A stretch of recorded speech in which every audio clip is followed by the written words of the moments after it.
What's up, YouTube? What's up, Facebook? What's up, family? And what's up, friends? It's your boy Lowell, and I'm back again. I got to hit y'all with another video. Y'all know what time it is. Y'all know what time it is. Hey, I'd like to welcome you all back to another episode of Papa Lowell's Place. Now, y'all know that Papa Lowell's Place is a place where if it's on your mind, then let's talk about it. If it's something that you're going through, family, let's talk about it. If mama and them and your cousins, your auntie, great-grandfather talking about it, then family, I say we should talk about it. All right? Once again, I'd like to thank you all for clicking on and for watching this video. It means a lot to me and to my channel. All right? So today, I'm doing things solo, but that's all right. That's all right, family.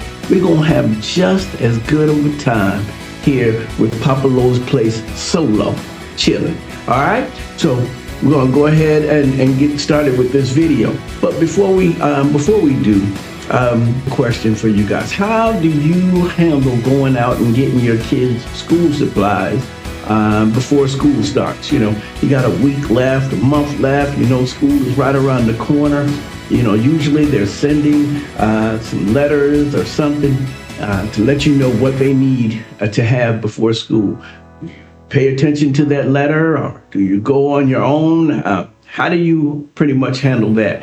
I think most of that I left to Jesse, and Jesse and I would go out and grab what we needed or whatever we thought was needed. I think a lot of times we probably waited too late because some of the items that we should have had, they were gone. So, but again, I'm just interested to know how you guys handle that. So again, you guys watch this clip, and I'll be back with my commentary on the other side, and I'll also give some commentary sporadically throughout the video. All right, so roll the clip. And welcome back to The Factor Uncensored. It's back to school season, and not all parents are on board with buying their kids school supplies. What? One parent is getting a lot of attention after sharing why she won't be in the back to school aisle at the store. Take a listen. I buy all this school supplies for my kids. They take some of it to school, and the teachers take all of the supplies and tell the kids don't write their names on it. What? That's supplies that I bought my kids. And no offense, I'm not trying to share with no other kids. I'm sorry, I'm not trying to share, okay? And this was before the economy got bad. I bought it just for my kids, okay? Let me ask you a question, family. Is she right? You know, I mean, let's be real. Let's be honest. There are some kids that are going to be in the school that maybe are not in a good situation. Their parents not in a good situation, and they may not have everything that they need. So I can understand at times where these teachers are saying, hey, don't put anything on it, because they want to use those items to give to those that have a need. Right? Whether it's wrong, I'm not sure. Tell me what you guys think. I can definitely understand the frustration that this parent has where they have to pay out money for their children, and they feel like they shouldn't have to contribute to other children. But again, I can tell you from the Christian side of it, that's something that I don't mind. I don't mind at all, because I understand what it's like to be without. All right, let's continue. Another bad experience I had with school supplies. My daughter took the school supplies to school. It wasn't the brand that the teacher wanted, so she still took the school supplies from my child, put it up and said, no, you're gonna use the brand that I bought. Okay, cool. Then you buy school supplies, okay? I won't send nothing. Anything that my kids need to succeed, you provide everything, okay? I'm not providing anything but the body, and I'm barely doing that. You better be glad I'm doing that. Y'all, this mom sounds like she has been through it. I mean, I like I said before, I can definitely understand her frustration. Now, maybe she got some things from Five and Below, or maybe she got some things from Dollar Tree or wherever have you that didn't meet the teacher standards. And again, sometimes as parents, with our pockets, we doing the best that we can. And sometimes that means Dollar Tree. Sometimes that means Family Dollar. We can't go out and get Crayola. We have to get something that just says crayons on it. And, the teacher has to be happy with that. I could never see, I've never been a teacher, but I could never see a teacher basically telling a student or a parent or whatever that the supplies that they sent is not standard, is not good enough. And yeah, I would definitely have an issue with that. You don't know my pockets and you don't know what I'm going through. And so you have to take what I give you. So let's continue. Parent Dale Lynn Settle is here, and educator Arnetta Murray. Dale Lynn, your thoughts about that parent? And I was almost with her in certain since she not wrapped too tight. So I've been in education since 2011, so I have a double side, right? As a mom of 5 and working in operations management and education. And one of the things that I don't understand, parents don't seem to understand, is do you expect the teachers to provide these supplies? Like, do you go to work and expect to provide the tools that you need? Do you bring the stapler? Do you bring all of the things that you have at your job? So why would teachers have to provide that for the students? I do understand to a certain degree what Mom is saying about the supplies and needing a certain brand, but Rose Art crayons don't hit like Crayola. And so if we're doing a project and we're trying to color and we need it to all look the same, it's not going to hit the same. So I do understand. Or, not being funny, but dollar store scissors may not cut like a certain pair of the right-handed or left-handed scissors that they're requiring. So I do understand that. But at some point, we as parents have to be responsible and say, hey, we are responsible for our children and what the school needs. And what they do with these supplies when we take them to the school, we are no longer in control of that. So if they do use them for the general classroom, and they have to understand, they're not using the supplies that you brought for your baby, for little baby. They're not using that for everybody. What they're doing is that they're storing them and only pulling them out as needed. And so just like they used to do with the box of tissues, we all brought a box of tissue. They're not putting 24 boxes of tissues out at one time. They putting out one box at a time, and then when we need more, we recycle it. So I feel like they don't really understand what's going on in the classrooms to be able to make these assumptions. But yes, it's not wrapped too tight. Yeah. She's right. I can't even debate it. It's not even debatable. All right, Arnetta, you're a teacher on the front lines. Your thoughts? No, I agree. And I think maybe the teachers that she had was a little bit strict. But most teachers are not like that. We think for the first, can you meet us halfway? The first day, get the supplies, parents. Because throughout the year, we're going to be supplying for those students. I know. I've done it and still do it. So that being said, I think she was just, to me, looking for a loophole. I was almost with her showing some stuff, but she kind of got a little off track and got a little ratchet, like Angela said earlier.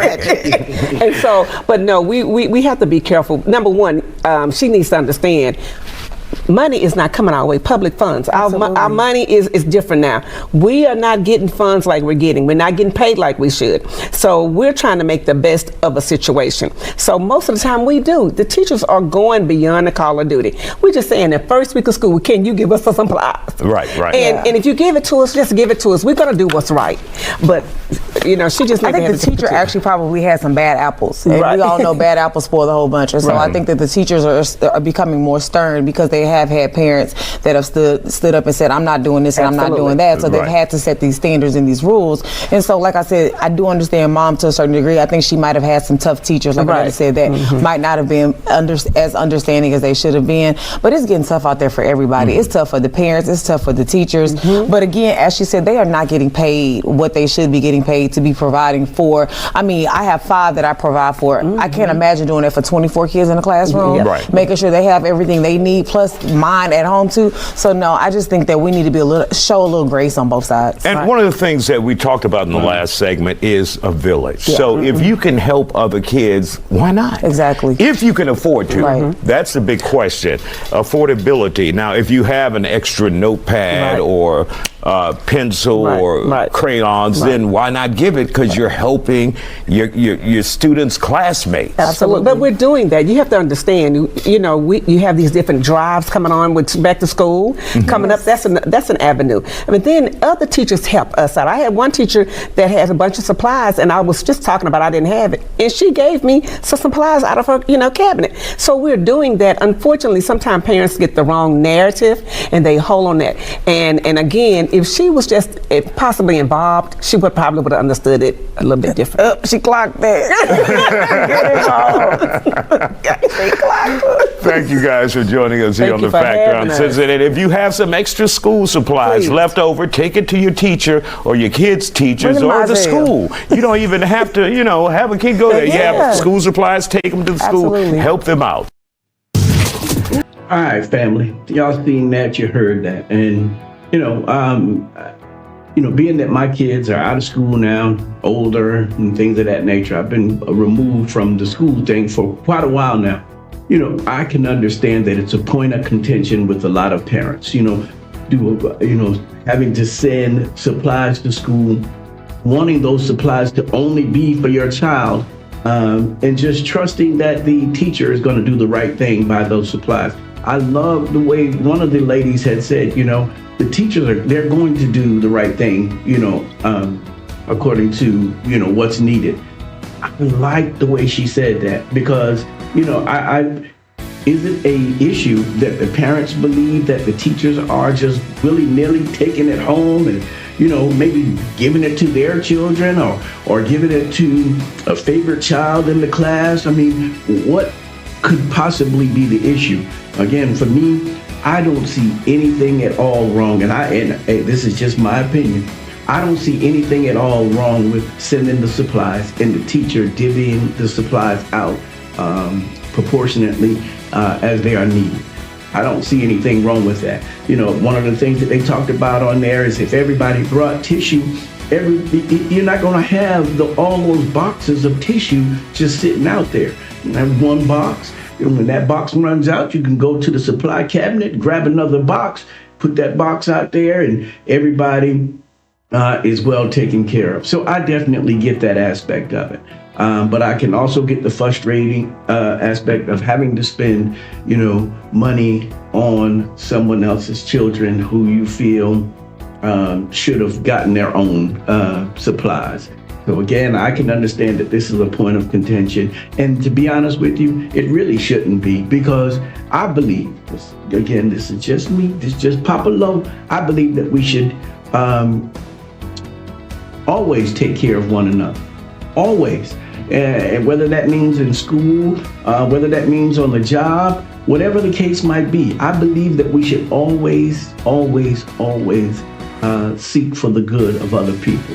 And some people say, well, Lord, if I do that, then when do I get mine? You get yours because as you're taking care of someone else is looking out for you. That's the way things are supposed to work. When we become self-seeking and things like that, we get into, becoming selfish and, and that's never good. But again, when it comes to stuff like this, especially with the children, I always err on the side of caution. We're going to always, always, always look to take care of the children. If I don't, who will? That's the way I look at it. If I don't, who will? All right. So again, you guys have seen that video. Tell me what you guys think. I'd love to hear you guys' comments on that. Do you think that the lady, you think that she was correct in what she was saying? She shouldn't have to buy supplies for other people's children. She shouldn't have to do that. You get whatever you decide that you're going to get, and you bring that on. Also, do you think that cutting corners is okay? I'm gonna call it cutting corners, like the one lady mentioned there. With the scissors. Instead of getting some good quality scissors, you go down to Family Dollar and maybe get you a pair of scissors, or you go over to Five and Below and get the scissors. And maybe they do the same. Maybe they cut the same. Maybe they don't. But what do you think about that aspect of it? Do you think that the teachers, you get what I give you? You get what I send. and you good with that? Or do you feel like, you know what, these are our children, this is our future, and we need to put our best foot forward for them? So again, tell me what you guys think in the comments below. All right? I appreciate it if you guys would like, comment, and share this video with your family and friends so that they can get a taste and flavor of what Papa Lo's Place is all about. All right? And if you find it in your heart to do so, please subscribe to the channel. We'd love to have you as a Papa Lo's Place family member. All right? So you guys, as I always say, take care of yourselves and take care of each other. All right? I love you guys. Talk to you later. Bye.